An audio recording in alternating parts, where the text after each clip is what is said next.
Assalamualaikum warahmatullahi wabarakatuh. Perkenalkan saya Suci Rahmatul Felicia dengan NIM C1 Channel 19145 dari Prodi Akuntansi Fakultas Ekonomi dan Bisnis Universitas Jambi. Nah, pada video kali ini saya akan membahas materi mengenai akad musyarakah. Yang pada video sebelumnya saya membahas mengenai akad mudharabah. Nah, jadi untuk video saat ini saya akan membahas mengenai akad musyarakah yang mana kita akan mulai dari pengertian akad musyarakah. Nah, musyarakah secara bahasa ini diambil dari bahasa Arab yang berarti mencampur. Dalam hal ini, mencampur satu modal dengan modal yang lainnya sehingga tidak dapat dipisahkan satu dengan yang lainnya. Nah, jadi akad musyarakah ini adalah akad kerjasama yang didasarkan pada bagi hasil. Berbeda dengan sebelumnya pada akad mudharabah di mana pemilik dana menyerahkan modalnya 100% untuk dikelola oleh si pengelola dana dengan berkontribusi dengan baik dalam bekerja. Nah, sedangkan akad musyarakah ini para mitra berkontribusi dalam modal maupun kerja. Keuntungan dari akad, nah nantinya sedang kerugiannya itu nanti akan ditanggung para mitra sesuai dengan nisbah yang disepakati para mitra ketika mereka berakad. Sedangkan kerugiannya ditanggung para mitra sesuai dengan porsi modal. Para mitra melakukan akad musyarakahnya dilandasi dengan keinginan kuat untuk meningkatkan harta kekayaan yang dimilikinya melalui kerjasama di antara mereka. Nah, selanjutnya kita akan bahas mengenai jenis akad musyarakah. Yang pertama itu ada syirkah amlak, yaitu syirkah yang terjadi bukan karena akad, tetapi terjadi karena usaha tertentu atau terjadi secara alami atau otomatis. Oleh karena itu, syirkah akad dibedakan menjadi dua macam, yaitu syirkah amlak ikhtiari, yang mana contohnya hal akad seperti hibah, wasiat, dan pemberian. Maka dalam syirkah amlak ikhtiari tidak terkandung akad wakalah dan akad wilayah atau penguasaan dari salah satu syarik kepada syarik lainnya. Yang kedua, syirkah uqud. Nah, syirkah uqud ini menggabungkan harta guna melakukan kegiatan usaha atau bisnis dan hasilnya nantinya dibagi para pihak baik berupa laba maupun rugi. Kemudian, pembahasan selanjutnya yaitu dasar syariah. Yang mana mengenai landasan hukum ini musyarakah antara lain firman Allah Subhanahu wa taala dalam surah An-Nisa ayat 12 dan surah As-Sad ayat 24, yakni artinya, dan jika saudara-saudara itu lebih dari 2 orang, maka mereka bersyarikat pada yang sepertiga itu. Dan pada ayat selanjutnya, dan sesungguhnya kebanyakan dari orang-orang yang berserikat itu sebagian mereka berbuat zolim kepada sebahagian yang lainnya, kecuali orang-orang yang beriman dan mengerjakan amal soleh.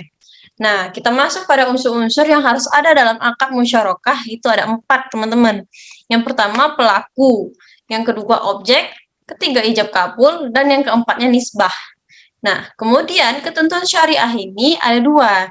Yang pertama, pelaku, dan kemudian objeknya. Dan selanjutnya itu ada modal. Yang bagian ketiga itu ada modal. Yang mana modal yang diberikan harus tunai. Nah, modal yang diserahkan dapat berupa uang tunai, emas, aset, perdagangan, atau aset tak wujud seperti hak paten dan lisensi, teman-teman. Kemudian selanjutnya, apabila modal yang diserahkan dalam bentuk non-kas, maka harus ditentukan nilai tunainya terlebih dahulu dan harus disepakati dulu bersama-sama. Nah, selanjutnya modal para mitra harus dicampur dan tidak boleh dipisahkan. Selanjutnya, bagian selanjutnya itu ada kerja. Nah, partisipasi mitra merupakan dasar pelaksanaannya musyarakah. Kemudian, tidak dibenarkan jika salah satu mitra tidak ikut berpartisipasi. Nah, selanjutnya setiap mitra bekerja atas dirinya atau mewakili mitra. Kemudian meskipun porsi mitra yang satu dengan yang lainnya tidak harus sama, mitra yang bekerja lebih banyak boleh meminta bagian keuntungan yang lebih besar. Nah, selanjutnya ada ijab kabul. Ijab kabul di sini adalah pernyataan tertulis dan ekspresi saling ridho antara para pelaku akad. Kemudian ada nisbah, yang mana nisbah ini pembagian keuntungan harus disepakati oleh para mitra. Dan perubahan nisbah harus disepakati juga oleh para mitra. Kemudian keuntungan yang dibagi tidak boleh menggunakan nilai proyeksi, tetapi harus menggunakan nilai realisasi keuntungan. Nah, Kemudian yang terakhir itu ada berakhirnya akad musyarakah. Jika salah satu pihak menghentikan akad, kemudian salah seorang mitra meninggal atau hilang akal, dan dalam hal ini bisa digantikan oleh ahli waris yang jika disetujui oleh para mitra yang lainnya. Nah, kemudian yang terakhir modal musyarakahnya habis. Nah, maka dari 3 bagian tadi berakhirnya akad musyarakah. Selanjutnya kita bahas mengenai perlakuan akuntansi PSAK 106. Perlakuan akuntansi untuk transaksi musyarakah akan dilihat dari 2 sisi pelaku, yaitu mitra aktif dan mitra pasif. Yang dimaksud dengan mitra aktif ini apa? Nah, pihak yang mengelola usaha musyarakah baik mengelola sendiri maupun menunjuk pihak lain untuk mengelola atas namanya. Itu yang namanya mitra aktif. Sedangkan yang mitra pasif itu pihak yang tidak ikut mengelola usaha, biasanya itu lembaga keuangan ya. Nah, mitra aktif ini pihaknya itu bertanggung jawab melakukan pengelolaan sehingga ia wajib melakukan pencatatan terhadap akuntansi. Kemudian yang terakhir, saya akan menjelaskan mengenai ilustrasi kasus musyarakah itu seperti apa. Nah, misalkan harga rumah yang ingin dibeli oleh nasabah itu ada 300 juta. Kemudian dropping yang dilakukan oleh BMI sebesar 25 juta. Berarti dikurangi 75%. Dan biaya yang dibayarkan oleh nasabah sebesar 65 juta. Atau dalam artian itu 22%.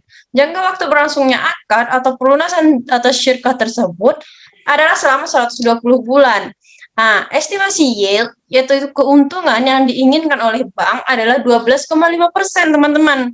Dari syirkah ini yang disepakati tersebut menghasilkan nilai sewa sebesar Rp3.439.830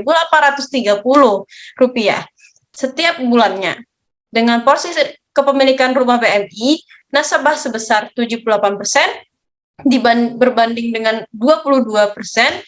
Nah, dari perhitungan ini pula dapat dihasilkan porsi nisbah bagi hasil untuk BMI yaitu sebesar 71,16% berbanding 28,84%. Nah, itulah kira-kira teman-teman sekalian. Mungkin itu saja yang saya sampaikan mengenai akad musyarakah. Untuk tambahan lainnya, jika teman-teman ada pembahasan dan tambahan informasi lainnya mengenai akad musyarakah bisa dituliskan di kolom komentar, dan semoga pembahasan pada kali ini bisa bermanfaat untuk kita semua. Saya akhiri, wabillahi taufiq wal hidayah. Wassalamualaikum warahmatullahi wabarakatuh.